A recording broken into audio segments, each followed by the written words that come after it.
اعوذ باللہ من الشیطان الرجیم بسم اللہ الرحمن الرحیم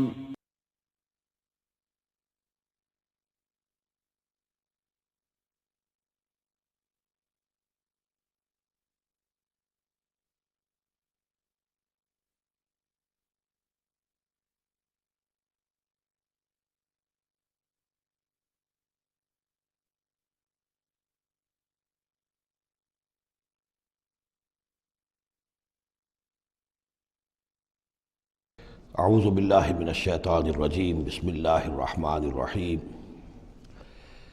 یا ایہا الذین آمنوا ان کثیرا من الاحبار والرہبان لیاکلون اموال الناس بالباطل ویصدون عن سبیل اللہ والذین یکنزون الذہب والفضة ولا ينفقونها فی سبیل اللہ فبشرہم بعذاب علیم۔ اس آیت مبارکہ کے بارے میں یہ نوٹ کر لیجئے کہ اس آیت کے حوالے سے حضرت ابوذر غفاری رضی اللہ تعالیٰ عنہ کی رائے قائم ہو گئی تھی کہ سونا اور چاندی اپنے پاس رکھنا مطلقاً حرام ہے۔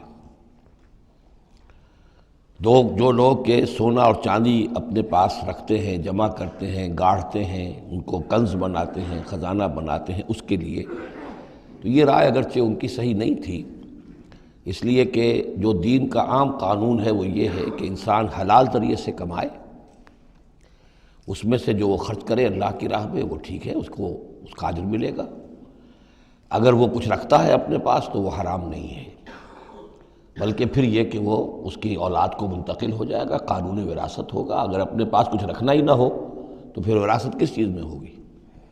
اس لیے قانون تو وہی ہے، البتہ یہ ہے کہ وہ جو کہا گیا ہے کہ اللہ کی راہ میں خرچ کرو، خرچ کرو، خرچ کرو، کتنا کرو، قل العفو، تو یہ ایک روحانی تعلیم ہے، اخلاقی تعلیم ہے کہ جمع نہ کرو، اللہ کی راہ میں خرچ کر دو۔ البتہ جو مال بھی آپ نے جمع کیا ہے، آپ نے حلال ذریعے سے کمایا تھا اور اس کی زکوٰۃ بھی آپ نے ادا کر دی ہے، تو وہ مال آپ اپنے پاس رکھ سکتے ہیں، خواہ وہ سونے اور چاندی کی شکل میں ہو۔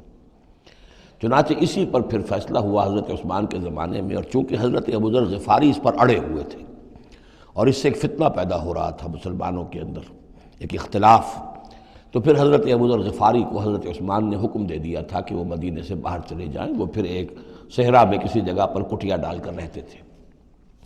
میرے نزدیک اس آیت کا اصل محل اور مقام جو ہے اس کو سمجھنا چاہیے، اور وہ ہے ان لوگوں سے متعلق ہے یہ مسئلہ جو دین کا کام کرتے ہیں، احبار ہیں، رہبان ہیں۔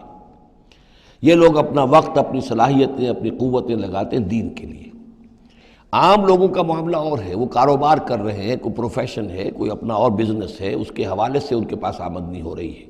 انہیں جو بھی آمدنی ہو رہی ہے وہ اللہ کے دین کی وجہ سے ہو رہی ہے۔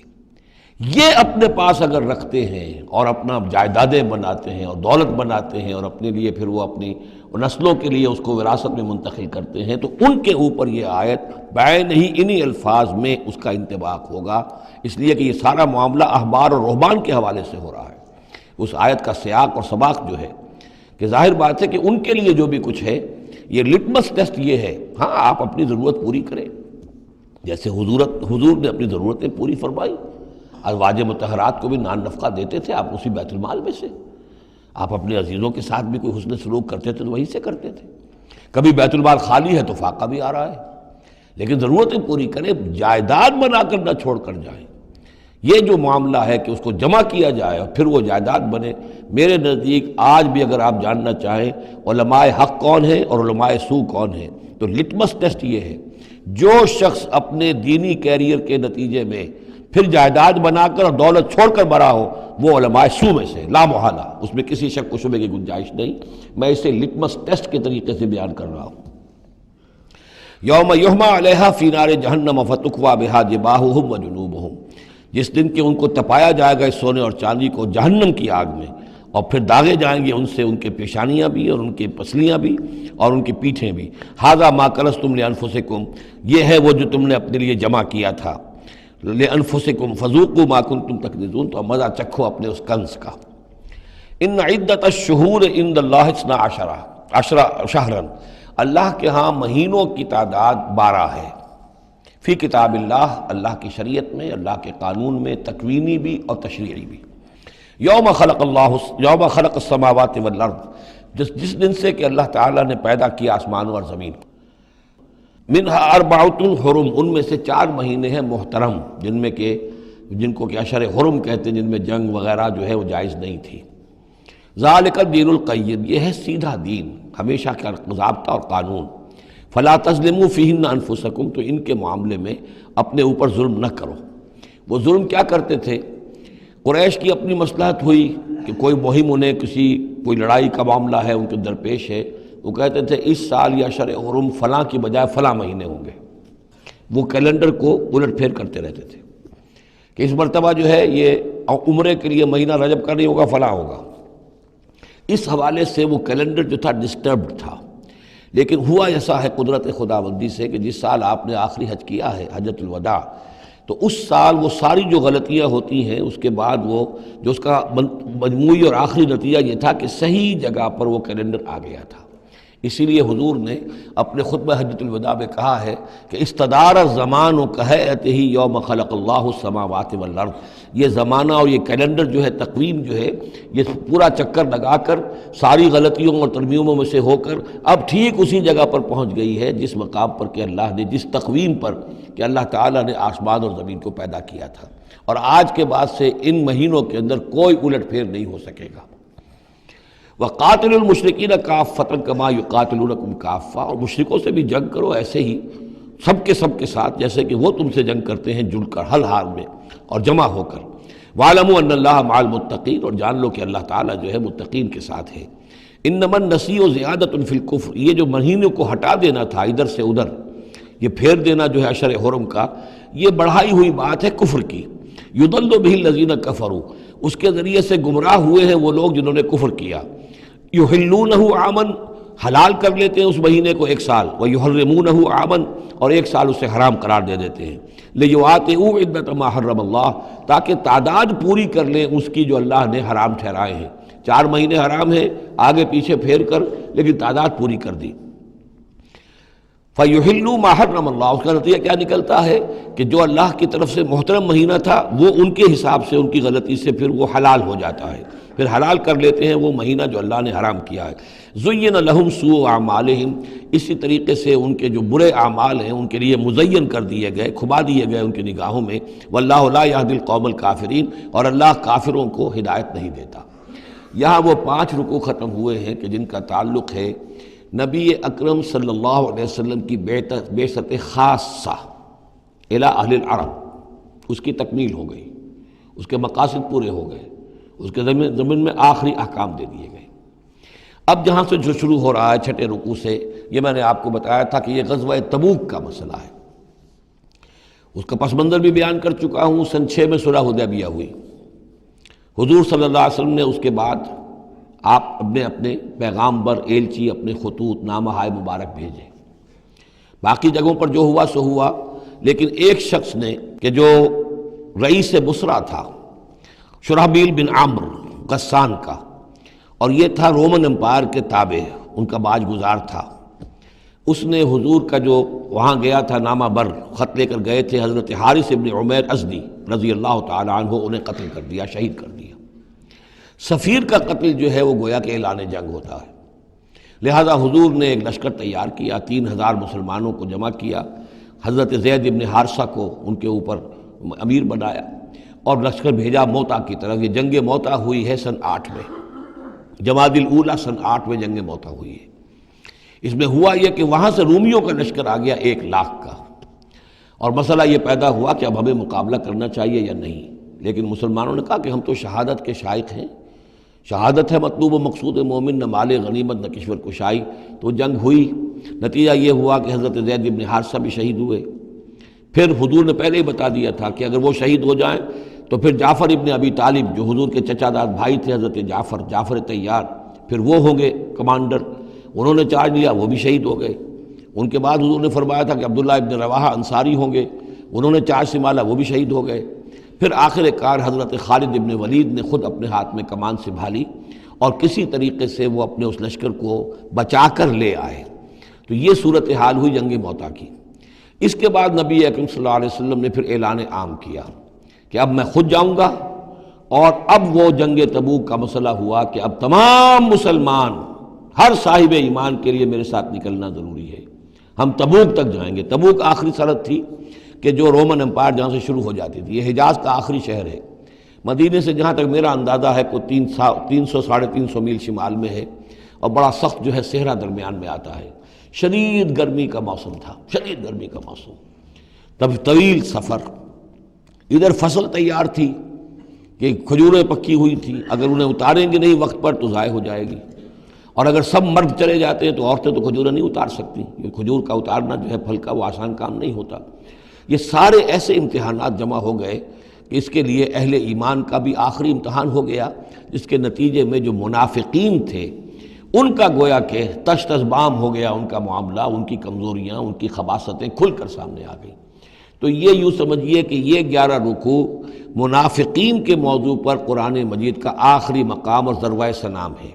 جیسے کہ اس سے پہلے سورہ نساء کے اندر بہت بڑا حصہ جو ہے، تقریباً نصف سورت جو ہے وہ متعلق تھی منافقین سے ہی۔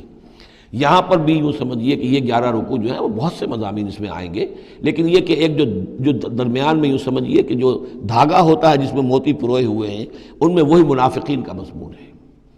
تو اس میں یہ ہے کہ آپ کو معلوم ہے کہ حضور 30,000 کا لشکر لے کر گئے تھے، اور اس میں وہاں جا کر ہرقل اگرچہ موجود تھا، ہیرکلیس، لیکن اس نے مقابلے میں آنے کی جرت نہیں کی۔ وہ پہچان چکا تھا کہ یہ اللہ کے رسول ہیں، اور میں اگر براہ راست ان کے مقابلے میں آؤں گا تو مار کھا جاؤں گا۔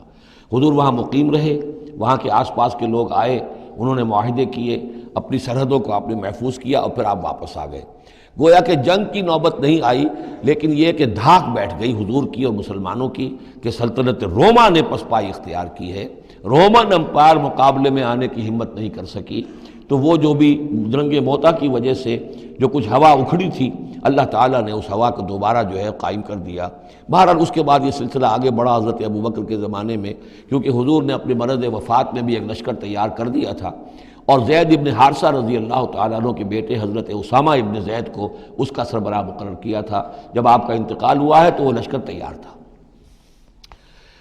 اب اس موقع پر جو منافقین کی جان پر بن گئی، تو خطاب تو شروع ہو رہا ہے یا ایھا الذین آمنوا سے، لیکن وہ بات ذہن میں رکھ لیجیے جو میں نے سورہ نساء میں آپ سے کہی تھی کہ منافقین سے بھی خطاب ہوتا ہے تو یا ایھا الذین آمنوا کے صیغے سے ہوتا ہے، اس لیے کہ وہ بھی مسلمان تھے، ایمان کا دعویٰ کرتے تھے۔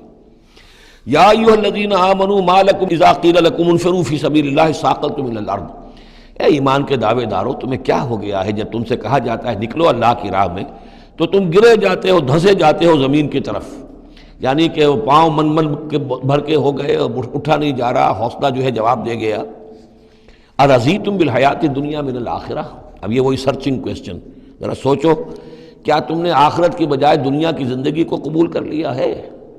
دعوے دار تو ہو ایمان بالآخرت کے، لیکن اگر تم اللہ کی راہ میں جنگ کے لیے نکلنے کے لیے تیار نہیں ہو تو اس کا مطلب یہ کہ تم آخرت ہاتھ سے دے کر اور دنیا خرید رہے ہو۔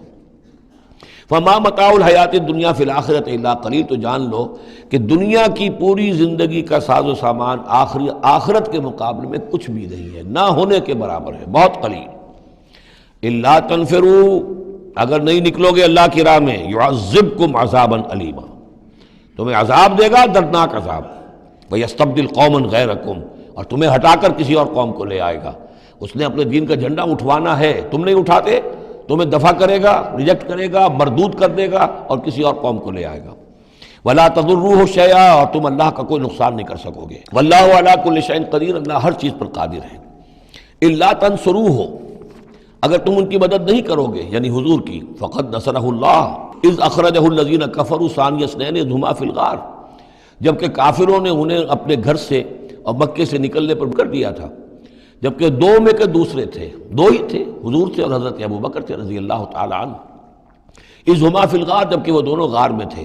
اذ یقول، یہ غار ثور کا واقعہ ہے۔ اذ یقول لصاحبہ لا تحزن، جب حضرت ابوبکر نے رضی اللہ تعالی عنہ یہ کہا کہ حضور یہ تو پہنچ گئے ہیں غار کے دہانے تک، اگر کسی نے ذرا بھی نیچے جھانک لیا تو ہم نظر آ جائیں گے، تو حضور نے فرمایا لا تحزن، فکر نہ کرو، ان اللہ معنا، اللہ ہمارے ساتھ ہے۔ فانزل اللہ سکینتہ علیہ، تو اللہ تعالیٰ نے تسکین اور سکون نازل کر دیا ان پر، وأیدہ بجنود لم تروہا، اور ان کی مدد فرمائی ان لشکروں سے جنہیں تم نہیں دیکھتے، وجعل کلمۃ الذین کفروا السفلی، اور جس کا نتیجہ یہ نکلا ہے کہ کافروں کا کلمہ جو ہے وہ نیچا پڑ چکا ہے، پورے جزیرہ نما عرب کے اندر اللہ کا دین جو ہے غالب آ چکا ہے۔ جعل کلمۃ الذین کفروا السفلی، اللہ نے بنا دیا ہے کافروں کی بات کو سب سے نیچے، وکلمۃ اللہ ہی العلیاء، اور اللہ کا کلمہ تو سب سے اونچا ہے ہی، واللہ عزیز الحکیم، اللہ تعالیٰ زبردست ہے، حکمت والا۔ انفروا خفافا وثقالا، نکلو خواہ ہلکے خواہ بوجھل۔ یہ ہلکے اور بوجھل کے دو پہلو ہو سکتے ہیں، یا تو داخلی طور پر بوجھل دل کے ساتھ نکلو، یا آمادگی کے ساتھ نکلو، نکلنا پڑے گا۔ اب یہ نکلنا فرض عین ہے، یہ نفیر عام ہے۔ وہ بات گئی جبکہ صرف تحریض تھی، ترغیب تھی، وہ دور ختم ہوا۔ اب نکلنا پڑے گا، اس جنگ میں نفیر عام ہے، چاہے بوجھل دل کے ساتھ نکلو اور چاہے کھلے دل کے ساتھ اور آمادگی کے ساتھ نکلو۔ اور اس کے ایک معنی یہ بھی ہو سکتے ہیں، چاہے تمہارے پاس ساز و سامان کافی ہے تب بھی نکلو، کم ساز و سامان ہے تب بھی نکلو۔ تو خارجی طور پر بھی ہو سکتا ہے یہ بوجھل اور ہلکا، اور داخلی طور پر بھی۔ وَجَاهِدُوا بِأَمْوَالِكُمْ وَأَنفُسِكُمْ فِي سَبِيلِ اللَّهِ، اور جہاد کرو اللہ کی راہ میں اپنے اموال سے اور اپنی جانوں سے۔ ذَلِكُمْ خَيْرٌ لَكُمْ إِن كُنتُمْ تَعْلَمُونَ، یہی تمہارے لیے بہتر ہے اگر تم علم رکھتے ہو۔ لَوْ كَانَ عَرَضًا قَرِيبًا، اگر انہیں توقع ہوتی کہ مال قریب ہی ہے، قریب ہی ہمیں مال مل جائے گا، غنیمت مل جائے گی، وَسَفَرًا قَاصِدًا، اور اس کے لیے سفر بھی جو ہے وہ چھوٹا ہے، بڑا نہیں ہے، لَاتَّبَعُوكَ، تو یہ سب اے نبی آپ کی پیروی کرتے، آپ کے ساتھ چلتے۔ وَلَكِنْ بَعُدَتْ عَلَيْهِمُ الشُّقَّةُ، لیکن ان کو تو بڑی بھاری پڑ رہی ہے، بڑی دور کی مسافت نظر آ رہی ہے، اتنا دور۔ اور اس میں اعلان کر دیا تھا حضور نے، حالانکہ فتح مکہ کے موقع پر بھی حضور نے خفیہ رکھی تھی اپنی ساری اسکیم، اور عام طور پر جنگوں میں یہ ہوتا ہے، اپنی پوری اسکیم کا اعلان تو نہیں ہوتا، لیکن غزوہ تبوک میں آپ نے اعلان کیا تھا کہ ہم جا رہے ہیں، سلطنت روما سے ٹکراؤ ہے، تبوک تک ہمیں جانا ہے، کوئی چیز آپ نے راز نہیں رکھی، تاکہ جو شخص بھی ہے وہ سمجھ لے، اس کے لیے پوری تیاری کرے، داخلی بھی خارجی بھی، ساز و سامان کی بھی، اپنے حوصلے کو بھی دیکھ لے، لیکن یہ کہ بہرحال نکلنا فرض ہے۔ وَسَيَحْلِفُونَ بِاللَّهِ لَوِ اسْتَطَعْنَا لَخَرَجْنَا مَعَكُمْ، اور یہ عنقریب قسمیں کھائیں گے اللہ کی کہ اگر ہمارے اندر استطاعت ہوتی ہم ضرور نکلتے، اب مجبوری ہے، فلاں مجبوری ہے، فلاں مجبوری ہے۔ یہلکون انفسہم، یہ اپنے آپ کو ہلاک کر رہے ہیں، واللہ یعلم انہم لکاذبون، اور اللہ تعالیٰ کو معلوم ہے کہ یہ جھوٹ بول رہے ہیں۔ عفا اللہ عنک لما اذنت لہم، اے نبی آپ کو اللہ معاف فرمائے، یا اللہ نے آپ کو معاف کر دیا، آپ نے انہیں کیوں اجازت دے دی؟ یعنی کوئی منافق آیا، کوئی اور آیا، حضور یہ مجبوری ہے، بیوی بیمار ہے، کوئی دیکھ بھال کرنے والا نہیں ہے، تو مجھے اجازت دے دی، اچھا بھائی جاؤ۔ حضور کی طبیعت میں بھی نرمی تھی اور آپ نے اجازت دے دی۔ اب جب اجازت مل گئی، اس نے کہا میں نے تو اجازت لے لی ہے، وہ کور بن گیا، اس کے نفاق کا پردہ چاک نہیں ہوا۔ حالانکہ حضور اجازت نہ دیتے تب بھی اس نے نہیں جانا تھا، لیکن نہیں جانا تھا تو معلوم تو ہو جاتا کہ اس نے رسول کی بات کا جو ہے وہ معصیت کی ہے، نافرمانی کی ہے، اس کے نفاق کا پردہ جو ہے وہ پڑا رہ گیا، وہ پردہ اٹھ جاتا۔ عفا اللہ عنک، اللہ کو معاف کرے، یا اللہ نے آپ کو معاف کر دیا، لما اذنت لہم، کیوں آپ نے ان کو اجازت دے دی؟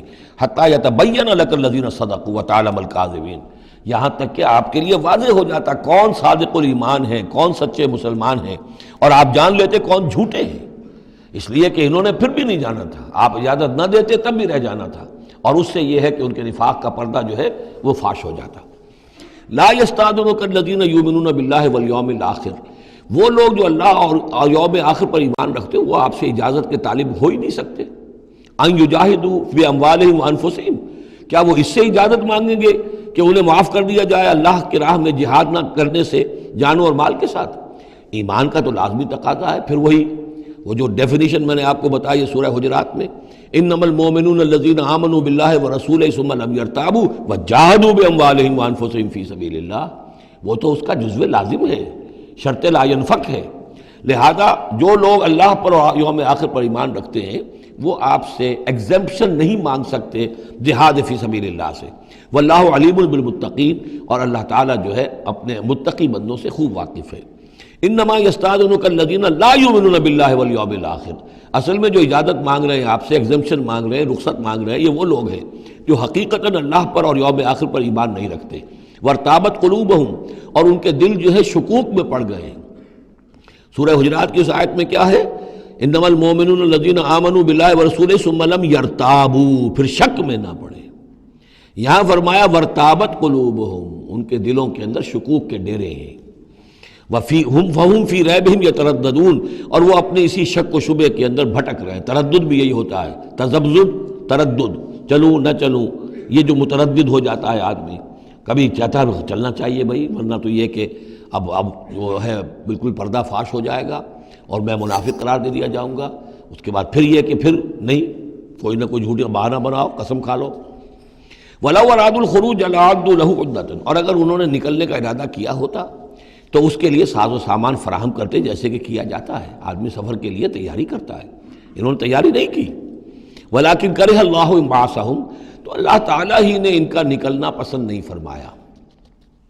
فَثَبَّتَهُمْ، اور ان کو بوجھل کر دیا، ان کو روک دیا۔ وَقِيلَ اقْعُدُوا مَعَ الْقَاعِدِينَ، اور ان سے کہہ دیا گیا رہو، بیٹھنے والوں کے ساتھ تم بھی بیٹھ رہو۔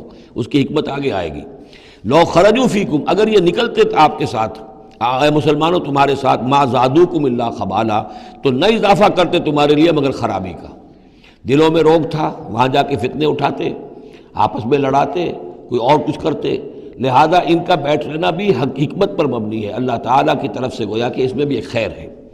گویا کہ بندہ مومن کے لیے تو خیر ہی خیر ہے، ادھر بھی خیر ادھر بھی خیر، لیکن منافق کے لیے شر ہی شر ہے، ادھر بھی شر ادھر بھی شر۔ لو خرجوا فیکم، اگر یہ نکلتے تمہارے ساتھ، ما زادوکم الا خبالا، تو یہ نہ اضافہ کرتے تمہارے لیے مگر برائی کا، خرابی کا۔ ولا اوضعوا خلالکم، اور یہ گھوڑے دوڑاتے تمہارے مابین، یبغونکم الفتنہ، تمہارے لیے فتنے پیدا کرنے کے لیے۔ وفیکم سماعون لہم، اور تمہارے اندر ان کے بعض جاسوس بھی ہیں، یا تمہارے اندر بعض لوگ ہیں جو ان کی باتیں بڑی توجہ سے سنتے ہیں۔ یہ دونوں ترجمے ہوں گے۔ واللہ علیم بالظالمین، اور اللہ تعالیٰ ظالموں سے خوب واقف ہے۔ یعنی تمہارے اندر ہے مسلمانوں بعض نیک دل، وہ منافق نہیں ہیں، نیک دل سادہ لو مسلمان ہیں جو ان سے حسن ظن رکھتے ہیں، ان سے کوئی تعلق رکھتے ہیں، دوستی رکھتے ہیں، ان کی بات توجہ سے سنتے ہیں۔ تو اگر یہ ہوتے تمہارے لشکر میں ساتھ اور یہ کوئی فتنہ اٹھاتے تو وہ جو سادہ لو مسلمان تھے وہ ان کی بات سن کر کسی فتنے میں مبتلا ہو سکتے تھے۔ اور ایک ترجمہ وہ ہے کہ ان میں جاسوس موجود ہیں۔ لَقَدِ ابْتَغَوُا الْفِتْنَةَ مِنْ قَبْلُ، یہ اس سے پہلے بھی فتنے اٹھاتے رہے ہیں۔ وَقَلَّبُوا لَكَ الْأُمُورَ، یہی لفظ فتنہ آیا اس حدیث میں جو میں سنا چکا ہوں آپ کو۔ علماء سوء کا کردار کیا ہو جاتا ہے؟ علماءہم شر الناس تحت عدیم السماء، من عندہم تخرج الفتنۃ وفیہم تعود۔ جھگڑے، لڑائیاں، فتوے، اور ایک دوسرے کی وہ تفرقہ جو ہے اور اس کے اندر شدت ہے، یہ کام ہے۔ لقد ابتغوا الفتنة من قبل، یہ فتنے اٹھاتے رہے پہلے بھی۔ وقلبوا لك الامور، اور اپنی امکانی حد تک اے نبی آپ کے لیے معاملات کو تلپٹ کرنے کی کوشش کرتے رہے، بدلتے رہے۔ حتی جاء الحق، یہاں تک کہ حق آ گیا جزیرہ نماء عرب میں، تو فیصلہ ہو گیا، اللہ کے دین کا غلبہ ہو گیا۔ وظہر امر اللہ، اللہ کا امر ظاہر ہو گیا، غالب ہو گیا۔ وہم کارہون، جبکہ انہیں یہ پسند نہیں تھا، یہ تو ابھی چاہتے تھے کہ دین کا غلبہ اس طرح سے نہ ہو۔ وَمِنْهُمْ مَنْ يَقُولُ اذن لِّي وَلَا تَفْتِنِّي، ان میں سے وہ بھی ہے جو کہتا ہے کہ حضور مجھے اجازت دے دیجئے اور مجھے فتنے میں نہ ڈالیے۔ یہ ایک بہت ہی مردود شخص تھا، جد ابن قیس لعنت اللہ علیہ، یہ منافقین میں سے تھا۔ یہ آیا اور اس نے بڑا استہزاء کا انداز اختیار کیا حضور کے ساتھ۔ حضور مجھے تو آپ اجازت دے دیجئے۔ کیوں بھائی، کیا معاملہ ہے، کیا مجبوری ہے؟ حضور میں ذرا حسن پرست قسم کا انسان ہوں، اور وہ شام کی طرف آپ جا رہے ہیں، شامی عورتیں بہت خوبصورت ہوتی ہیں، تو میں تو اپنے اوپر قابو نہیں رکھ سکوں گا، میں فتنے میں مبتلا ہو جاؤں گا، تو آپ مجھے فتنے سے بچا لیں۔ وَمِنْهُمْ مَنْ يَقُولُ اذن لِّي وَلَا تَفْتِنِّي، اور ان میں سے وہ بھی ہے جو کہتا ہے کہ مجھے تو اجازت دے دیجئے، ایکسیپٹ کر دیجئے، اور مجھے فتنے میں نہ ڈالیے، میں آپ کے ساتھ جاؤں گا تو فتنے میں پڑ جاؤں گا۔ أَلَا فِي الْفِتْنَةِ سَقَطُوا، آگاہ ہو جاؤ، فتنے میں تو پڑ چکے، اور فتنہ کون سا ہوگا؟ جو بدبخت اس قسم کا معاملہ کر رہا ہے، بدترین فتنے کا شکار تو ہو چکا۔ وَإِنَّ جَهَنَّمَ لَمُحِيطَةٌ بِالْكَافِرِينَ، اور یقیناً جہنم جو ہے ان کافروں کا احاطہ کیے ہوئے ہے۔ ان تصبک حسنۃ تسؤہم، اے نبی اگر آپ کو کوئی اچھی بات پہنچتی ہے، کوئی فتح ہوتی ہے، کوئی خیر آتا ہے، کوئی اچھی خبر آتی ہے، تسؤہم انہیں بری لگتی ہے۔ وَإِن تُصِبْكَ مُصِیبَةٌ، اگر کوئی تکلیف آ جاتی ہے، ناگوار پوزیشن، صورتحال، یقولوا قد اخذنا امرنا من قبل، تو کہتے ہیں جی ہم نے تو اپنا معاملہ پہلے ہی درست کر لیا تھا، ہم کوئی بے وقوف تھوڑا ہی ہے، ان لوگوں کی طریقے سے جو ہے اتنے جو ہے ہم رسک نہیں لیتے، ہم نے پہلے اس سے اپنی حفاظت کا بندوبست کر لیا تھا۔ یقولوا قد اخذنا امرنا من قبل ویتولوا وهم فرحون، اور وہ پیٹھ پھیرتے ہیں اور بڑے شاداں فرحاں ہوتے ہیں کہ مسلمانوں پر مصیبت آ گئی اور ہم بچ گئے۔ قل لن یصیبنا الا ما کتب اللہ لنا، یہ آیتیں تو ہر شخص کو یاد کر لینی چاہیے۔ یہ دو آیتیں بندہ مومن کے لیے بہت بڑا ہتھیار ہیں، بہت بڑا اسلحہ ہے۔ کہو لن یصیبنا الا ما کتب اللہ لنا، اے بدبختو ہم پر کوئی مصیبت نہیں آ سکتی سوائے اس کے جو اللہ نے ہمارے لیے لکھ دی ہو۔ ہوا مولانا، وہ ہمارا مولا ہے، اگر اس کی طرف سے تکلیف آ جائے، دوست کی طرف سے تکلیف آ جائے کہ ہرچہ ساقی ما ریخت عین الطافظ، میرا ساقی میرے پیالے میں جو بھی ڈال دے اس کا لطف و کرم ہی ہے، تو اللہ کی طرف سے جو آئے سر تسلیم خم ہے جو مزاج یار میں آئے۔ نہ شود نصیب دشمن کے شود ہلاک تیغت، سر دوستاں سلامت کے تو خنجر آزمائی۔ اہل ایمان کا تو معاملہ یہ ہونا چاہیے، قل لن یصیبنا الا ما کتب اللہ لنا ہوا مولانا، وہ ہمارا مولا ہے، اس کے اذن کے بغیر پتہ تک نہیں ہل سکتا، تو ہمیں ڈر کس کا ہو؟ وعلی اللہ فلیتوکل المؤمنون، اور اللہ ہی پر توکل کرنا چاہیے اہل ایمان کو۔ قل هل تربصون بنا الا احدى الحسنیین، ان سے کہو ہمارے بارے میں تم کن چیزوں کا انتظار کر سکتے ہو سوائے دو نہایت عمدہ چیزوں کے۔ یہ حسنیین کیا ہے؟ احسن، احسن افعل تفضیل ہوا، اس سے مؤنث بنا حسنا، حسنا کا تثنیہ بنا تو حسنیین، دو نہایت احسن صورتوں کے سوا ہمارے لیے تیسری ہے ہی نہیں۔ کیا مطلب؟ ہم سب اللہ کی راہ میں شہید ہو جائیں، احسن، ہم کامیاب ہو کر آ جائیں، احسن، تیسری کیا بات ہے؟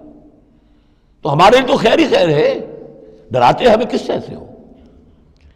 قل هل تربصون بنا، یہ تم ڈرا رہے ہو ہمیں اور جو کہہ رہے ہو ہمیں کس چیز کا خوف؟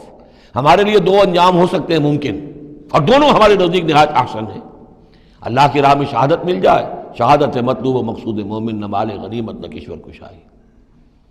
جو حق کی خاطر جیتے ہیں مرنے سے کہیں ڈرتے ہیں جگر، جب وقت شہادت آتا ہے دل سینوں میں رقصاں ہوتے ہیں۔ اور اگر ہم کامیاب ہو کر آ گئے تو تم بھی کہو گے کہ بھائی یہ تو بڑی کامیابی، ہمارے لیے تو کامیابی کامیابی ہے۔ قل هل تربصون بنا الا احدى الحسنيين ونحن نتربص بكم، اور ہم منتظر ہیں تمہارے بارے میں ان يصيبكم الله بعذاب من عنده، کہ اے منافقو اللہ تم پر کوئی عذاب اپنے خاص اپنے پاس سے نازل کرے، اور بأيدينا، یا کوئی وقت آ جائے کہ ہمیں اجازت دے دی جائے کہ ہم تمہاری گردنیں اڑائیں، جیسے کہ اعلان عام کفار کے بارے میں ہوا، ہو سکتا ہے کہ ایسا ہو جائے۔ فتربصوا انا معكم متربصون، تو کرو انتظار، ہم بھی تمہارے ساتھ انتظار کر رہے ہیں۔ قل انفقوا طوعا وكرها، اب یہ ایک اور بات ہوتی ہے جی میں جا تو نہیں سکتا، یہ چندہ حاضر ہے، کچھ پیسے جو ہے میں لے آیا ہوں ساز و سامان، لیکن مجھے آپ ایگزمپٹ کر دیں، یہ چندہ قبول کر لیں۔ قل انفقوا طوعا وكرها، کہہ دیجئے ان سے کہ چاہے خرچ کرو خوشی سے اور چاہے مجبوری سے، لن يتقبل منکم، یہ تم سے قبول نہیں کیا جائے گا، انکم کنتم قوما فاسقین، اس لیے کہ تم نافرمان لوگ ہو۔ اس وقت جو ہے پیسہ بدل نہیں ہوگا، اس وقت تو جانا ہے، فرض عین ہے، نفیر عام ہے، اس وقت جو ہے یہ پیسہ اس کی جگہ پر کام نہیں کر سکتا۔ وما منعهم ان تقبل منهم نفقاتهم، اور نہیں محروم کیا انہیں اس بات سے کہ ان کے نفقات، ان کے خرچہ جو اللہ کی راہ میں چندہ دے رہے تھے ان کو قبول کیا جاتا، الا انهم كفروا بالله وبرسوله، اس لیے مگر اس بات نے کہ انہوں نے کفر کیا ہے اللہ کے ساتھ اور اس کے رسول کے ساتھ۔ ولا یاتون الصلاۃ الا وهم کسالى، اور وہ نماز کے لیے نہیں آتے مگر بہت ہی کسل مند۔ ولا ينفقون الا وهم كارهون، اور جو یہ خرچ بھی کرتے ہیں تو کراہت کے ساتھ کرتے ہیں، مجبوراً کرتے ہیں، وہ تو جان بچانے کے لیے خرچ کرنے کے لیے آمادہ ہو گئے ہیں، ورنہ انہیں مال جو ہے بڑا پیارا ہے۔ فلا تعجبك اموالهم ولا اولادهم، تو اے نبی اور اے مسلمانوں تمہیں ان کے مال اور ان کی اولاد ان سے دھوکہ نہ کھاؤ، اچھے نہ لگے تمہیں، تم سمجھتے ہو کہ اللہ کی بڑی نعمتیں ہیں ان پر، یہ دولت والے منافق تھے، بچا بچا کر رکھتے تھے، دولت والے تھے، ان کی اولاد بھی اللہ نے دی ہے، اللہ تعالیٰ تو دنیا میں پھر اور دے دیتا ہے ان کو جن کا آخرت میں کوئی حصہ نہیں ہے، کہ جو بھی کچھ ہے یہیں پر اپنا حساب کتاب کر لیں۔ فلا تعجب کا، تو تعجب نہ کرو اس کے مال اور اولاد کے بارے میں، بہت سخت الفاظ آ رہے، انما یرید اللہ لیعذبہم بہا فی الحیات الدنیا، اللہ تعالیٰ چاہتا یہ ہے کہ انہی چیزوں کے ذریعے سے انہیں دنیا کی زندگی میں عذاب دے۔ یہی اولاد سوہان روح بھی بن جاتی ہے، یہی بڑا چہیتا لاڈلا بیٹا جس کے لیے کیا کچھ کیا ہے، اور ہو سکتا ہے کہ وہی جو ہے باپ کے لیے سوہان روح بن جائے۔ یہی مال و دولت جو ہے وَتَزْهَقَ أَنفُسُهُمْ وَهُمْ كَافِرُونَ، اور اللہ چاہتا ہے کہ ان کی جانیں نکلیں اسی کفر کی حالت میں۔ وہ لپٹے رہے اسی مال سے اور اپنی اولاد سے اور اپنی دولت سے اور جائیداد سے، اور ان کو آنکھ ان کی کھلنی نصیب نہ ہو، تاکہ اللہ تعالیٰ چاہتا ہے کہ آخری عذاب کے مستحق بن جائے۔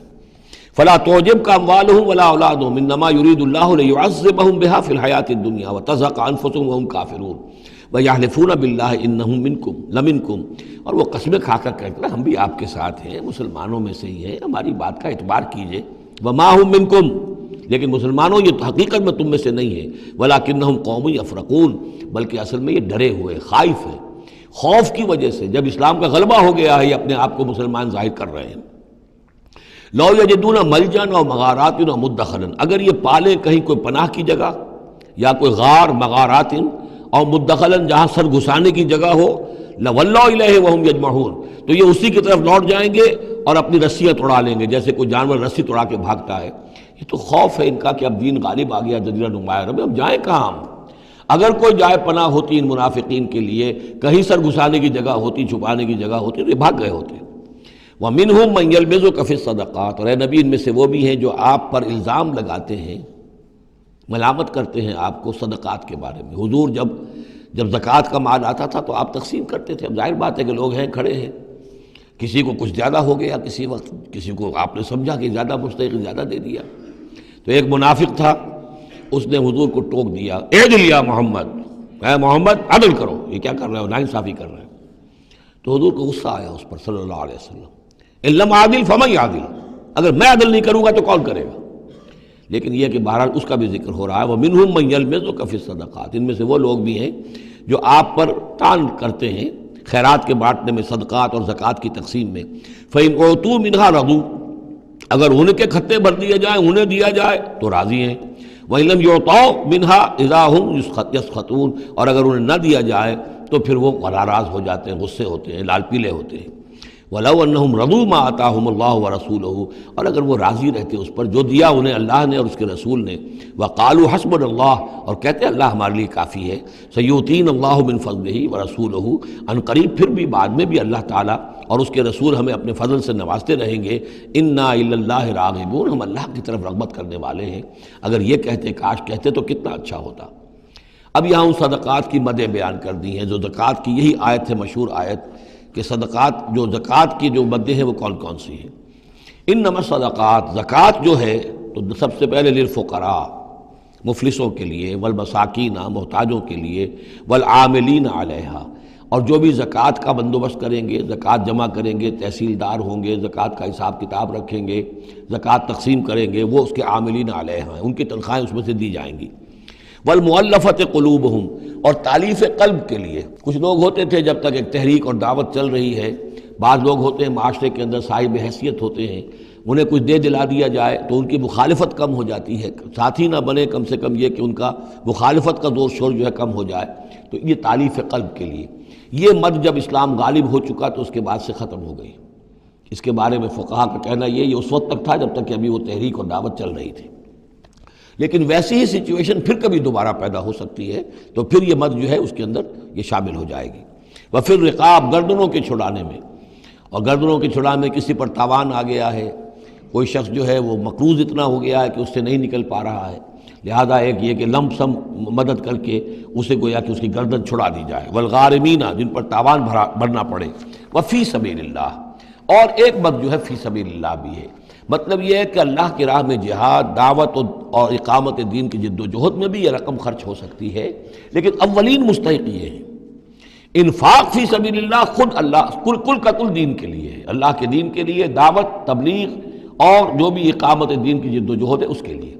لیکن یہ جو صدقات ہیں، اور زکوٰۃ بھی صدقات ہی میں شامل ہے، ان میں اولاً جو مستحق ہیں وہ ہیں غرباء اور یتیم اور مساکین اور بیوائیں، جو بھی ہیں محتاج ہیں، یہ ان کے زیادہ پہلے حقدار ہیں۔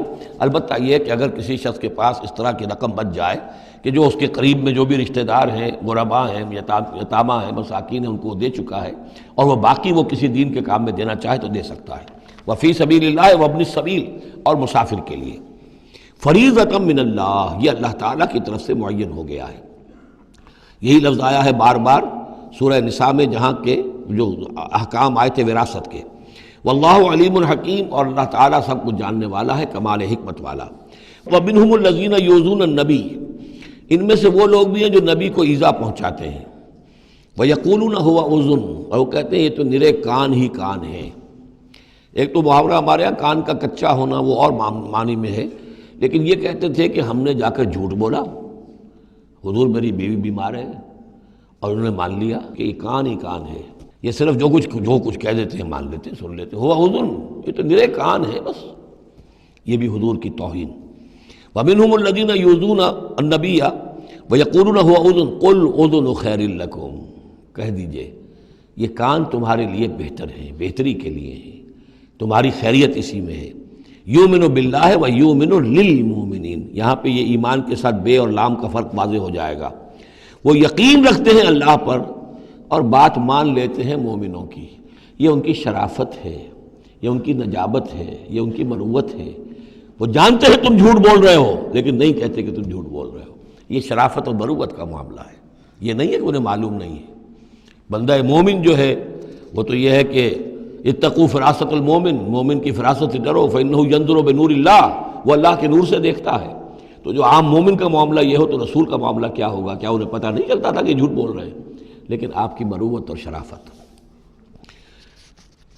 قل اذن خیر لکم یؤمن باللہ ویؤمن للمؤمنین ورحمۃ للذین آمنوا منکم، اور جو تم میں سے واقعی مومن ہیں ان کے حق میں رحمت ہے۔ والذین یؤذون رسول اللہ لہم عذاب علیم، اور جو ایذا پہنچاتے ہیں اللہ کے رسول کو ان کے لیے بڑا دردناک عذاب ہے۔ یحلفون باللہ لکم لیرضوکم، اے مسلمانوں یہ تمہارے سامنے قسمیں کھاتے ہیں اللہ کی تاکہ تمہیں راضی کریں۔ اب ظاہر بات ہے کہ حضور کا تو جا کر بہانہ جو کیا اور وہ لے کر آ گئے، اب مسلمانوں سے بھی کہہ رہے ہیں، قسمیں کھا کھا کر اپنے یقین دلا رہے ہیں کہ ہم مخلص ہیں، آپ ہمارے شک نہ کریں۔ یحلفون باللہ لکم لیرضوکم، تاکہ تمہیں راضی کر لیں۔ واللہ ورسولہ احق ان یرضوہ، اللہ اور اس کا رسول زیادہ حقدار ہیں کہ وہ انہیں راضی کریں، ان کانوا مومنین، اگر وہ واقعتاً مومن ہیں۔ الم یعلموا انہ من یحادد اللہ ورسولہ، کیا وہ جانتے نہیں ہیں کہ جو کوئی بھی مقابلہ کرے گا اور سرکشی کرے گا اللہ اور اس کے رسول کے مقابلے میں آ جائے گا، فَأَنَّ لَهُ نَارَ جَهَنَّمَ خَالِدًا فِيهَا، تو اس کے لیے تو جہنم کی آگ ہے جس میں وہ ہمیشہ ہمیش رہے گا۔ ذَلِكَ الْخِزْيُ الْعَظِيمُ، اور یہ بہت بڑی رسوائی ہے۔ يَحْذَرُ الْمُنَافِقُونَ أَن تُنَزَّلَ عَلَيْهِمْ سُورَةٌ تُنَبِّئُهُم بِمَا فِي قُلُوبِهِمْ، اے مسلمانوں یہ منافق ڈرتے رہتے ہیں کہ کہیں ایسا نہ ہو کہ مسلمانوں پر کوئی ایسی صورت نازل ہو جائے کہ جو ان کو ہمارے دلوں کی حالت بتا دے۔ اللہ کی طرف سے وحی آ سکتی ہے، ہم جو کہ جھوٹ بول رہے ہیں ہمارا پردہ چاک کر دیا جائے اور ہمارا جو ہے وہ ہمارے لیے شامت آ جائے۔ قل استہزئوا، کہیے کہ نہیں ڈرتے، ابھی تم استہزاء کرتے رہو، ان اللہ مخرج ما تحذرون، لیکن بہرحال ایک وقت آئے گا جس چیز سے تم ڈر رہے ہو اللہ اسے ظاہر کر دے گا، عیاں کر دے گا۔ وَلَئِن سَأَلْتَهُمْ لَيَقُولُنَّ، اور اگر آپ ان سے پوچھیں گے تو کہیں گے اِنَّا كُنَّا نَخُوضُ وَنَلْعَبُ، وہ جب بکواس کرتے تھے آپس میں، حضور کے خلاف بات کر رہے ہیں، کسی مومن صادق کے اوپر کوئی تہمت لگا رہے ہیں۔ اب اگر کسی نے جا کر کوئی بات بتا دی حضور کو کہ فلاں شخص تو یہ کہہ رہا تھا، عبداللہ ابن ابی یہ کہہ رہا تھا، فلاں نے یہ کہا ہے، حضور نے بلایا، طلب کیا، پوچھا، تو اب وہاں پر آئیں گے وَلَئِن سَأَلْتَهُمْ، اگر پوچھیں گے، باز پرس کریں گے آپ ان سے، لَيَقُولُنَّ، وہ لازماً کہیں گے اِنَّمَا كُنَّا نَخُوضُ وَنَلْعَبُ، یہ تو ویسے ہی ذرا گپ بازی میں لگے ہوئے تھے، یہ تو تھوڑی سی جو تھی ہماری گفتگو جو ہو رہی تھی وہ لائٹ وین میں گفتگو ہو رہی تھی، اس کو خامخواہ اس شخص نے جو ہے وہ سنجیدگی سے لے لیا، ہم کھیل رہے تھے دل لگی میں، یہ بات ہم نے کہہ دی تھی۔ قُلْ أَبِاللَّهِ وَآيَاتِهِ وَرَسُولِهِ كُنتُمْ تَسْتَهْزِئُونَ، کہیے تو کیا تم اللہ کے ساتھ اور اس کی آیات کے ساتھ اور اس کے رسول کے ساتھ استہزاء کر رہے تھے؟ تمسخر، یہ دل لگی تمہاری، بازی بازی بارش بابا ہم بازی، اب اللہ اور رسول جو ہیں اور اس کی آیات جو ہیں وہ بھی تمہارے لیے تختہ برس بن گئی ہیں استہزاء اور تمسخر کا۔ لا تعتذروا، اب بہانے مت بناؤ، قد کفرتم بعد ایمانکم، تم کفر کر چکے ہو اپنے ایمان کے بعد۔ ان نعفو عن طائفۃ منکم، اگر ہم تمہاری ایک جماعت کی طرف سے درگزر کریں گے، نعذب طائفۃ، تو کسی دوسری جماعت کو ہم عذاب بھی اب دیں گے۔ اب وہ وقت آ رہا ہے کہ تمہیں سزائیں بھی ملیں گی بانہم کانوا مجرمین، اس لیے کہ وہ مجرم تھے۔ المنافقون والمنافقات بعضهم من بعض، یہ منافق مرد اور منافق عورتیں سب ایک دوسرے میں ہی سے ہیں، یعنی ان کی کا گٹھ جوڑ ہے۔ یامرون بالمنکر، یہ بدی کا حکم دیتے ہیں، بجائے اس کے کہ امر بالمعروف کرتے یہ برائی کا حکم دیتے ہیں۔ وینہون عن المعروف، اور نیکی سے روکتے ہیں، مت خرچ کرو، سنبھال کے رکھو، پاگل ہو گئے ہو، آخر مستقبل کی فکر کرنی چاہیے، لہذا وہ نہی عن المعروف اور امر بالمنکر، یامرون بالمنکر وینہون عن المعروف ویقبضون ایدیہم، اپنے ہاتھوں کو مٹھیوں کو بند رکھتے ہیں، خرچ نہیں کرتے۔ نسوا اللہ فنسیہم، انہوں نے اللہ کو بھلا دیا تو اللہ نے انہیں بھلا دیا، نظر انداز کر دیا۔ ان المنافقین هم الفاسقون، یقیناً یہی منافق ہیں کہ جو سرکش ہیں، نافرمان ہیں۔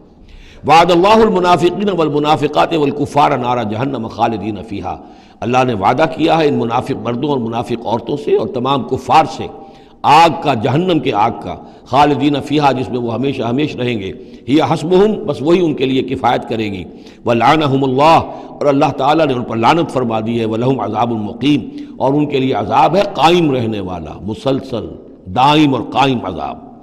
کالذین من قبلہم، اسی طرح کے وہ لوگ، یہ بھی ان لوگوں کے مانند ہے کہ جو ان سے پہلے تھے، کانوا اشد منکم قوۃ، وہ تم سے کہیں بڑھ کر تھے طاقت میں، واکثر اموالا، اور بہت زیادہ تھے مال میں، واولادن، اور اولاد میں، یعنی یہ قومیں جو گزری ہیں کافروں کی، قوم سمود اور قوم عاد، وہ تم سے کہیں بڑھ کر تھی، قوت میں بھی اور اپنی تعداد میں بھی، مال میں، اولاد میں۔ فاستمتعوا بخلاقہم، انہوں نے بھی اپنے اپنے وقت میں اپنے نصیب کا فائدہ اٹھا لیا، اپنا حصہ وصول کر لیا۔ فاستمتعتم بخلاقکم، اب تم بھی اپنا حصہ مکمل کر چکے ہو، اب تمہارا انجام بہت قریب آ چکا ہے۔ کما استمتع الذین من قبلکم بخلاقہم، جیسے کہ ان لوگوں نے اپنا حصہ وصول کر لیا تھا اور اس سے فائدہ اٹھا لیا تھا جو تم سے پہلے تھے۔ وخذتم کالذی خاضوا، اور تم نے بھی اسی طرح کی روش اختیار کی جو انہوں نے اختیار کی تھی۔ اولئک حبطت اعمالہم فی الدنیا والآخرہ، یہ وہ لوگ ہیں کہ جن کے تمام اعمال دنیا اور آخرت سب میں حبط ہو گئے۔ واولئک هم الخاسرون، اور یقیناً یہی ہے خسارے میں رہنے والے۔ الم یاتہم نبأ الذین من قبلہم، کیا ان کے پاس خبریں آ نہیں چکی ہیں ان کی جو ان سے پہلے تھے؟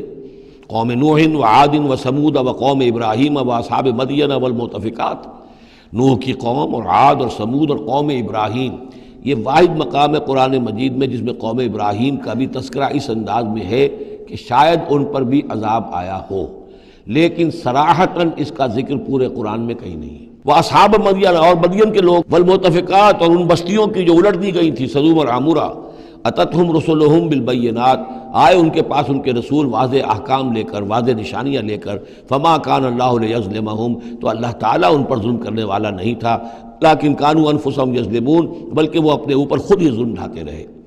والمؤمنون والمؤمنات بعضهم اولیاء بعض، وہ منافق مرد اور منافق عورتوں کی بات تھی۔ اب فرمایا اور ایمان والے مرد اور ایمان والی عورتیں، بعضهم اولیاء بعض، وہ ایک دوسرے کے ساتھی ہیں، ایک دوسرے کے پشت بنا ہے، مددگار ہیں۔ یامرون بالمعروف، ان کا طرز عمل یہ ہے کہ نیکی کا حکم دیتے ہیں، مشورہ دیتے ہیں، وینہون عن المنکر، بدی سے روکتے ہیں، ویقیمون الصلاۃ، نماز قائم کرتے ہیں، ویؤتون الزکوٰۃ، اور زکوٰۃ ادا کرتے ہیں، ویطیعون اللہ ورسولہ، اور اللہ اور اس کے رسول کی اطاعت کرتے ہیں۔ اولئک سیرحمہم اللہ، یہی ہیں وہ لوگ کہ جن پر اللہ تعالیٰ رحمت فرمائے گا۔ ان اللہ عزیز حکیم، یقیناً اللہ زبردست ہے، حکمت والا۔ اللہم ربنا اجعلنا منہم۔ وعد اللہ المؤمنین والمؤمنات جنات تجری من تحتہا الانہار خالدین فیہا، اللہ نے وعدہ کیا ہے مومن مردوں اور مومن عورتوں سے ان باغات کا جن کے دامن میں یا جن کے نیچے ندیاں بہتی ہوں گی، اور اس میں وہ ہمیشہ رہیں گے۔ ومساکن طیبۃ فی جنات عدن، اور بڑے ستھرے اور بہت عمدہ مکان رہائش کے لیے ان کو دے گا، رہنے کے باغات میں، ریزیڈینشل گارڈنز میں۔ وَرِضْوَانٌ مِّنَ اللَّهِ اکبر، یہ ساری چیزیں تو ہے ہی، سب سے بڑی شے یہ کہ اللہ ان سے راضی ہو جائے گا، رضا اللہ کی وہ سب سے بڑی شے ہے، سب سے بڑی نعمت ہے۔ ذَلِكَ هُوَ الْفَوْزُ الْعَظِيمُ، وہ تو ہے بہت ہی بڑی کامیابی۔ یا ایھا النبی جاہد الکفار والمنافقین واغلظ علیہم، اے نبی صلی اللہ علیہ وسلم آپ جہاد کیجئے کفار سے بھی اور منافقین سے بھی، اور ان پر سختی کیجئے۔ یہ دیکھیے آیت 2 مرتبہ آئی ہے قرآن مجید میں، یہ جو کہ توں سورہ تحریم میں بھی آئے گی جو کہ سمجھیے 28ویں پارے کی آخری، یہاں پھر آئی ہے، لیکن یہاں لفظ جہاد کو نوٹ کر لیجئے، یہاں جہاد بمعنی قتال نہیں آ سکتا۔ منافقین کے ساتھ آپ نے کبھی جنگ نہیں کی، جہاد، جد و جہد، کوشش، ان کی ریشہ دوانیوں کو ختم کرنا، ان کی سازشوں کا زور توڑنا، یہ جہاد تھا، یہ جہاد۔ قتال کی کوئی نوبت منافقین کے ساتھ کبھی کوئی قتال نہیں ہوا۔ یہاں جہاد خالص اس جہاد کے معنی میں ہے جو قتال سے کم تر ہے، دون القتال۔ یا ایھا النبی جاہد الکفار والمنافقین، اے نبی آپ مجاہدہ کیجئے، جد و جہد کیجئے اسی لیے جب غزوہ تبوک سے آپ واپس آ رہے تھے تو ایک حدیث ہے کہ آپ نے فرمایا رجعنا من الجہاد الاصغر الى الجہاد الاکبر، ہم چھوٹے جہاد سے بڑے جہاد کی طرف لوٹ آئے ہیں۔ اب اس کی تعبیریں مختلف کی گئی ہیں کہ اتنا بڑا جہاد سلطنت روما کے خلاف گئے تھے، اسے آپ جہاد اصغر کہہ رہے ہیں، وہاں سے لوٹ کر ہم آ گئے ہیں، اب جہاد اکبر سامنے ہے۔ تو اس کی عام طور پر جو توجیہ لوگوں نے کی ہے وہ تو یہ ہے کہ یہ جہاد جو نفس کے خلاف ہے وہ سب سے اکبر ہے، سب سے بڑا ہے، اور یہ بات صحیح ہے۔ آپ سے پوچھا گیا ای الجہاد افضل یا رسول اللہ، آپ نے فرمایا ان تجاہد نفسک فی طاعت اللہ، کہ اللہ کے رسول یہ بتائیے کہ سب سے افضل جہاد کس کا ہے؟ آپ نے فرمایا کہ تم جہاد کرو اپنے نفس کے خلاف اور اسے اللہ کا مطیع بناؤ۔ تو اسی پر گویا کہ اس کو محمول کیا ہے، لیکن میرے نزدیک حقیقت یہ ہے کہ اب یہ جو بارے آستین تھے کہ جو مدینے کے اندر منافقین تھے، اب ان کے خلاف جہاد کرنا تھا، اور اس میں چونکہ اندیشے تھے کہ ان کے تعلقات تھے اوس اور خزرج کے لوگوں کے ساتھ، عام لوگوں کے ساتھ دوستیاں تھیں، تو اس میں فتنے اٹھ جاتے۔ واپس آ کر آپ نے مسجد زرار کو پھر جلایا ہے، گرایا ہے، یہ بہت بڑا قدم تھا۔ عام مسلمان جو اس پر مشتعل بھی ہو سکتے تھے کہ مسجد کو گرا رہے، لیکن یہ کہ یہ اقدامات آپ نے کیے ہیں صلی اللہ علیہ وسلم اس آیت کے اترنے کے بعد اور تبوک سے واپسی کے بعد۔ یا ایھا النبی جاہد الکفار والمنافقین واغلظ علیہم، اے نبی جہاد کیجئے کافروں سے بھی اور منافقین سے بھی اور ان پر سختی کیجئے۔ ومأواہم جہنم، ان کا ٹھکانہ جہنم ہے، وبئس المصیر، اور وہ بہت برا ٹھکانہ ہے۔ یحلفون باللہ ما قالوا، وہ اللہ کی قسم کھا کر کہتے ہیں کہ ہم نے یہ بات نہیں کہی، کوئی بات جو بھی آئی، کوئی غلط بات کہی، کوئی استہزاء کیا، کوئی تمسخر اڑایا۔ وَلَقَدْ قَالُوا كَلِمَةَ الْكُفْرِ، حالانکہ انہوں نے کہا ہے کفر کا کلمہ۔ یہ ایک بات انہوں نے کہی تھی، اس کا ذکر آ جائے گا تفصیل سے سورہ منافقون میں 28ویں پارے میں، واقعہ وہاں تفصیل سے آیا ہے۔ تو لیکن یہ کہ کسی نوجوان نے آ کر حضور کو بتا دیا کہ اس نے یہ کہا ہے، اب حضور نے طلب فرمایا، انہوں نے کہا نہیں یہ بالکل جھوٹ بولتا ہے اس نے، یہ اور اس نے خامخواہ جو ہے وہ فتنہ اٹھانے کی کوشش کی ہے۔ تب یہ آیت نازل ہوئی، اللہ نے اس نوجوان کو سچا کیا اس آیت کے ذریعے سے کہ جھوٹ وہ عبداللہ ابن ابی بول رہا ہے، یہ نوجوان نہیں بول رہا۔ یحلفون باللہ ما قالوا، وہ قسم کھا رہے ہیں اللہ کی کہ ہم نے وہ بات نہیں کہی۔ وَلَقَدْ قَالُوا كَلِمَةَ الْكُفْرِ، حالانکہ انہوں نے کہا کلمہ کفر۔ وَكَفَرُوا بَعْدَ اسلامہم، اور وہ اپنے اسلام کے بعد کفر منکر ہو چکے، کفر کر چکے۔ وَهَمُّوا بِمَا لَمْ يَنَالُوا، اور انہوں نے ارادہ کیا تھا اس شے کا کہ جس کو وہ حاصل نہ کر سکے۔ یہ ایک خاص واقعہ ہوا تھا کہ جب تبوک سے واپس آپ آ رہے تھے تو ایک موقع پر آپ عام راستے سے، قافلے سے ذرا ہٹ کر ایک پہاڑی راستے کی طرف سے آپ کا گزر ہوا، اور وہ تنگ راستہ تھا، وہاں سے بس ایک ہی اونٹ ایک وقت میں گزر سکتا تھا۔ حضور کے ساتھ 2 آپ کے صحابہ تھے۔ وہاں ان لوگوں نے کوشش کی، منافقین نے، کچھ لوگ تھے کہ جنہوں نے اپنے ڈھاٹے باندھ لیے کہ پہچان میں نہ آئے، اور رات کی تاریکی میں انہوں نے ہاتھ چلایا، چاہتے تھے کہ حضور کو شہید کر دیں۔ بہرحال وہاں پر جو ہے کسی طریقے سے جو 2 آپ کے جانثار ساتھی تھے انہوں نے انہیں کھدیڑا، مار کر بھگایا۔ پھر حضور نے ان کو بتا بھی دیا تھا، جن میں حضرت حذیفہ ابن یمان بھی تھے رضی اللہ تعالی عنہ، اور حضرت عمار تھے، عمار ابن یاسر۔ ان دونوں کو بتا دیا تھا کہ فلاں فلاں نام ہے، یہ فلاں فلاں منافق ہے، لیکن یہ میرا راز رہے گا تمہارے پاس، تم نے یہ نام کسی کو بتانے نہیں ہے۔ یہ اسی لیے حضرت حذیفہ کا نام پڑ گیا تھا صاحب سر النبی، نبی کا ایک راز ہے ان کے پاس، نبی کے ایک رازدان، وہ حضرت حذیفہ ابن یمان۔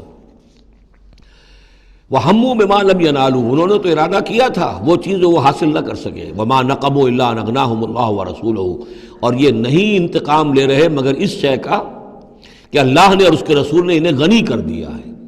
اللہ اور ان کا رسول ان کی طلب مال کو دیکھ کر انہیں صدقات میں سے، مال غنیمت میں سے بفراغت دیتا رہا، من فضلہ ہی، اپنے فضل سے۔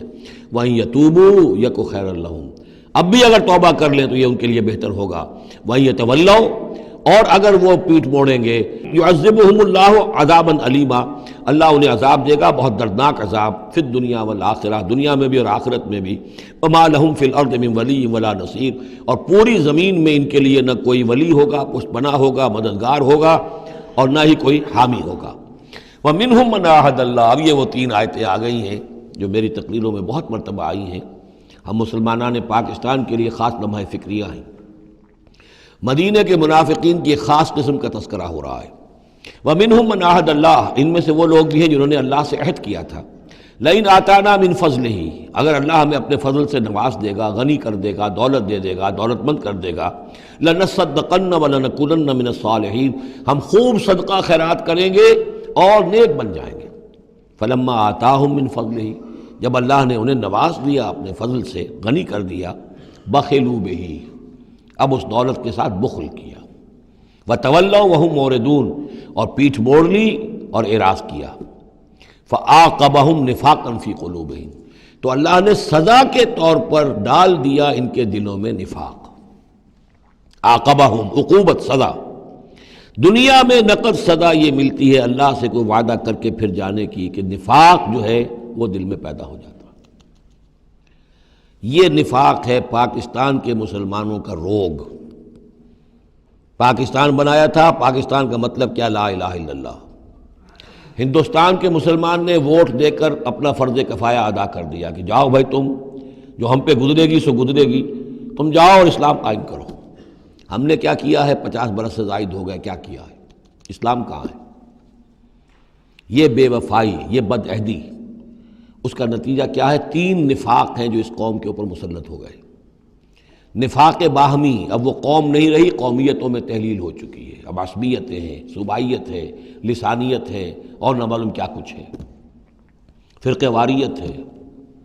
دوسرے، کردار کا بیڑا غرق ہو گیا۔ آیت المنافق ثلاث، حضور نے فرمایا منافق کی 3 نشانیاں ہیں، جس میں یہ تینوں چیزیں ہیں، خواہ وہ انسامہ وصلہ، چاہے روزہ رکھتا ہو، نماز پڑھتا ہو، اپنے آپ کو مسلمان سمجھتا ہو، وہ منافق ہے۔ جب بولے جھوٹ بولے، جب وعدہ کرے خلاف ورزی کرے، اور جب کہیں امین بنا دیا جائے خیانت کرے۔ وہ دیکھ لیجئے اپنی قوم کو، جو جتنا بڑا ہے، الا ماشاء اللہ، ایکسیپشنز پروو دی رول، قانون یہی ہے، جو جتنا بڑا اتنا ہی جھوٹا، اتنا ہی خائن، اور اتنا ہی وعدہ خلاف۔ اور تیسرا اور میرے نزدیک سب سے بڑا نفاق جو ہے وہ ہمارے دستور میں ہے۔ The most sacred document of a state is the constitution۔ اور منافقت کا پلندہ ہے کہ ایک ہاتھ سے اسلام داخل کرتے ہیں، دوسرے سے نکال دیتے ہیں۔ ایک دفعہ دیکھیں تو اسلام ہی اسلام، کیا اللہ، اتنی بڑی بات۔ No legislation can be done repugnant to the Quran and the Sunnah۔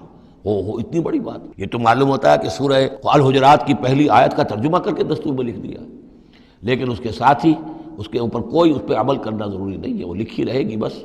اور ہم نے ایک آئیڈیالوجی کونسل بنا دی ہے، وہ اس کے مطابق سفارشات پیش کرتی رہے گی، اور ہر سال اس کی رپورٹ پیش ہو جایا کرے گی، خلاص۔ کوئی اس میں سینکشن نہیں، کوئی اس کے نافذ کرنے کی کوئی ذمہ داری نہیں، کوئی پابندی نہیں۔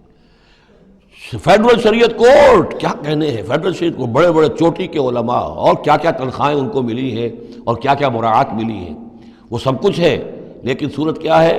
دستور پاکستان بھی تمہارے دائرے سے خارج، عدالتی قوانین بھی تمہارے دائرے سے خارج، یہاں تک کہ آئلی قوانین بھی تمہارے دائرے سے خارج، مالی قوانین بھی 10 سال کے لیے خارج۔ تو کیا کرو گے بیٹھ کے؟ تنخواہیں لو اور ایکسرسائز ان فیوٹیلیٹی، وقت گزارو، اللہ اللہ خیر صلی اللہ۔ منافقت میرے نزدیک اس پوری دنیا کے اندر شاید دستور کی سطح پر ایسی منافقت کہیں اور موجود نہ ہو۔ یہ ہے ہمارا روگ اصل۔ فعاقبہم نفاقا فی قلوبہم، تو اللہ نے عقوبت کے طور پر، سزا کے طور پر ان کے دلوں میں نفاق پیدا کر دیا، الی یوم یلقونہ، اور یہ نفاق اب رہے گا اس دن تک جس دن کے یہ ملاقات کریں گے اللہ سے۔ یہ کانٹا ان کے دلوں سے نکلے گا نہیں۔ بما اخلف اللہ ما وعدوہ، بسبب اس وعدہ خلافی کے جو انہوں نے اللہ سے کیا، وبما کانوا یکذبون، اور بسبب اس جھوٹ کے جو انہوں نے بولا۔ الم یعلموا ان اللہ یعلم سرهم ونجواهم، کیا انہیں یہ معلوم نہیں ہے کہ اللہ تعالیٰ ان کی چھپی اور کھلی چیزوں کو، چھپی چیزیں اور جو نجوا کرتے ہیں، یہ لوگ بیٹھ کر آپس میں سازشیں کرتے ہیں، اللہ ان سے واقف ہے۔ وَأَنَّ اللَّهَ عَلَّامُ الْغُیُوبِ، اللہ تعالیٰ تو تمام غیب کا جاننے والا ہے۔ الَّذِينَ يَلْمِزُونَ الْمُطَوِّعِينَ مِنَ الْمُؤْمِنِينَ، یہ لوگ کہ جو اہل ایمان میں سے جو بھی نیکی کی کوشش کرتے ہیں اپنی طرح دل سے، اپنی امکانی حد تک ان کے اوپر طعن کرتے ہیں، استہزاء کرتے ہیں۔ جب حضور نے فرمایا تھا کہ اب یہ بڑی مہم ہے، اب جو بھی کچھ لا سکتے ہو پیش کرو، گویا کہ جدید اسلام میں ہم کہیں گے چندے کی اپیل کی، ڈونیشنز چاہیے، تو ایک ابو عقیل انصاری تھے، انہوں نے یہ کیا کہ کچھ نہیں تھا ان کے پاس، ساری رات مزدوری کی ایک باغ میں جا کر، اور وہ کھینچ کر کنویں سے پانی باغ کو سیراب کیا۔ صبح کو انہیں کچھ کھجوریں ملی، رات بھر کی مزدوری، آدھی لے جا کر اپنے گھر میں دے دی اپنے بیوی بچوں کو، اور آدھی لا کر حضور کی خدمت میں پیش کر دی۔ حضور نے فرمایا کہ یہ جو کھجوریں ہیں یہ اس پورے ڈھیر کے اوپر پھیلا دو، یہ سب پر بھاری ہیں، لیکن وہاں جو منافق تھے انہوں نے اب فقے چست کرنے شروع. جی ہاں، ان کھجوروں کے بغیر تو یہ مہم چل ہی نہیں سکتی تھی. کیا کہنے صاحب، یہ تو بہت بڑا صدقہ انہوں نے کیا ہے، بہت بڑا معاملہ ہے. تو یہ اب تانے دے رہے ہیں، ان کا دل دکھا رہے ہیں. الذين يلمزون المتطوعين من المؤمنين في الصدقات والذين لا يجدون الا جهدهم، وہ بیچارے کہ جن کے پاس اپنی محنت مشقت کے سوا کچھ ہے ہی نہیں. فَيَسْخَرُونَ مِنْهُمْ، ان سے مذاق کرتے ہیں، ٹھٹے کرتے ہیں. سخر اللہ منہم، اللہ تعالیٰ ان کا مذاق اڑائے. وَلَهُمْ عَذَابٌ أَلِيمٌ، ان کے لیے دردناک عذاب ہے. استغفر لهم، اب یہ سخت ترین آیت ہے قرآن مجید میں منافقین کے لیے. یا وہ تھی جو سورہ نساء میں تھی، ان المنافقین فی الدرک الاسفل من النار، منافق آگ کے سب سے نچلے طبقے میں ہوں گے. کیا یہ ہے استغفر لہم، اے نبی اب آپ ان کے لیے استغفار کریں، او لا تستغفر لہم، یا ان کے لیے استغفار نہ کریں. ان تستغفر لہم 70 مرتن، اگر آپ 70 مرتبہ بھی ان کے لیے استغفار کریں گے، فلن یغفر اللہ لہم، تب بھی اللہ تعالیٰ انہیں معاف نہیں فرمائے. ذالک بانہم کفروا باللہ ورسولہ، یہ اس لیے کہ یہ اللہ اور اس کے رسول کے ساتھ کفر کر چکے. واللہ لا یہدی القوم الفاسقین، اور اللہ ایسے فاسقوں کو ہدایت نہیں دیتا. فرح المخلفون بمقعدہم خلاف رسول اللہ وکرہوا ان یجاہدوا باموالہم وانفسہم فی سبیل اللہ، بہت خوش ہو گئے وہ پیچھے رہ جانے والے جنہوں نے اجازتیں لے لی تھی حضور سے، ایگزمپشن لے لی تھی اپنے بیٹھ رہنے پر اللہ کے رسول کے پیچھے، اور انہوں نے برا سمجھا، ناپسند کیا کہ وہ جہاد کرتے اپنی جانوں اور مال کے ساتھ اللہ کی راہ میں. وقالوا لا تنفروا فی الحر، اور وہ دوسروں سے بھی کہہ رہے تھے ہم تو لے آئے چھٹی، رخصت لے آئے ہیں، تم بھی ذرا عقل کے ناخن لو، کہاں جا رہے ہو اس گرمی میں، اس شدید موسم کے اندر جا رہے ہو، پاگل ہو گئے. لا تنفروا فی الحر، اس گرمی میں مت نکلو. قل نار جہنم اشد حرا، اے نبی ان سے کہہ دیجئے جہنم کی آگ اس سے کہیں زیادہ گرم ہے. لو کانوا یفقہون، کاش کہ ان کو تفقہ حاصل ہوتا، فہم حاصل ہوتا. فلیضحکوا قلیلا ولیبکوا کثیرا، تو انہیں چاہیے کہ ہنسیں کم روئیں زیادہ. جزاء بما کانوا یکسبون، بدلہ اس کا کہ جو کمائی انہوں نے کی ہے. فإن رجعک اللہ الی طائفۃ منہم، تو اے نبی اگر اللہ تعالیٰ آپ کو لوٹا کر لے جائے، یہ 4 رکوع تو ختم ہو چکے تھے، 9ویں رکوع پر ان کے بارے میں تو تیقن کے ساتھ معلوم تھا کہ وہ غزوہ تبوک پر روانگی سے قبل آئے ہیں. یہ درمیان کا ہے کہ کچھ جاتے کچھ آتے، کچھ غزوہ تبوک کے وقت عین تبوک میں بھی وہی نازل ہوئی ہے، تو یہ وہ آیات ہیں. فَإِن رَجَعَكَ اللَّهُ، ظاہر بات ہے یہاں معلوم ہو رہا ہے کہ یہ کہیں تبوک میں یہ آیت نازل ہوئی ہے. اگر اللہ آپ کو لوٹا کر لے جائے ان کے کسی گروہ کے پاس، فَاسْتَأْذَنُوكَ لِلْخُرُوجِ، اور پھر وہ آپ کے ساتھ نکلنے کی اجازت مانگے کسی اور دشمن کے خلاف، فَقُلْ لَن تَخْرُجُوا مَعِيَ أَبَدًا، کہہ دیجیے گا اب تم میرے ساتھ کبھی نہیں نکلو گے، وہ آخری امتحان تمہارا ہو چکا، تم ناکام ہو چکے. وَلَن تُقَاتِلُوا مَعِيَ عَدُوًّا، اور اب میرے ساتھ کسی دشمن کے ساتھ، میرے ساتھ ہو کر کسی دشمن کے ساتھ جنگ کرنے کا تمہیں موقع نہیں ملے گا. اِنَّكُمْ رَضِيتُمْ بِالْقُعُودِ أَوَّلَ مَرَّةٍ، تم پہلی مرتبہ راضی ہو گئے تھے بیٹھے رہنے پر، نفیر عام ایک ہی مرتبہ ہم نے کی اور تم پیچھے رہنے پر، بیٹھ رہنے پر راضی ہو گئے. فَقْعُدُوا مَعَ الْخَالِفِينَ، اب ہمیشہ کے لیے پیچھے رہنے والوں کے ساتھ بیٹھ رہو. وَلَا تُصَلِّ عَلَىٰ أَحَدٍ مِّنْهُمْ مَاتَ، اور اے نبی ان میں سے کوئی مر جائے تو اس کی نماز جنازہ ادا نہ کیجیے ابداً، کبھی بھی. وَلَا تَقُمْ عَلَىٰ قَبْرِهِ، اور اس کی قبر پر آپ کھڑے نہ ہوں. یہ دیکھیے یہ اب ان کی رسوائی کا سامان ہو رہا ہے. ابھی تک تو پردے پڑے ہوئے تھے، لیکن اب یہ ہے کہ حضور جو ہے جب انکار کرتے تھے کسی کی نماز جنازہ پر جانے سے معلوم ہو جاتا تھا کہ یہ منافق ہے، حضور نے اس کی نماز جنازہ میں شرکت سے انکار کیا. وَلَا تُصَلِّ عَلَىٰ أَحَدٍ مِّنْهُمْ مَاتَ أَبَدًا وَلَا تَقُمْ عَلَىٰ قَبْرِهِ، اور مت کھڑے ہوئیے اس کی قبر پر. إِنَّهُمْ كَفَرُوا بِاللَّهِ وَرَسُولِهِ، یقیناً انہوں نے کفر کیا ہے اللہ اور اس کے رسول کے ساتھ. وَمَاتُوا وَهُمْ فَاسِقُونَ، اور وہ مرے ہیں اسی حال میں کہ وہ نافرمان تھے. وَلَا تُعْجِبْكَ أَمْوَالُهُمْ وَأَوْلَادُهُم، یہ آیت پہلے بھی آ چکی ہے، آیت نمبر 55، صرف وہی ایک فرق ہے اس میں، وہاں فَلَا تُعْجِبْكَ ہے، یہاں وَلَا تُعْجِبْكَ، آپ کو زیادہ پسند نہ آئیں، اچھی نہ لگیں، نہ ان کے اموال نہ ان کی اولاد. انما یرید اللہ ان یعذبہم، یہاں لام کے بجائے ان آ گیا ہے، اللہ چاہتا یہ ہے کہ انہیں عذاب دے انہی چیزوں کے ذریعے سے دنیا میں. وَتَزْهَقَ أَنفُسُهُمْ وَهُمْ كَافِرُونَ، اور ان کی جانیں نکلیں اسی حالت کفر میں. بارک اللہ لی ولکم فی القرآن العظیم ونفعنی وإیاکم بالآیات والذکر الحکیم.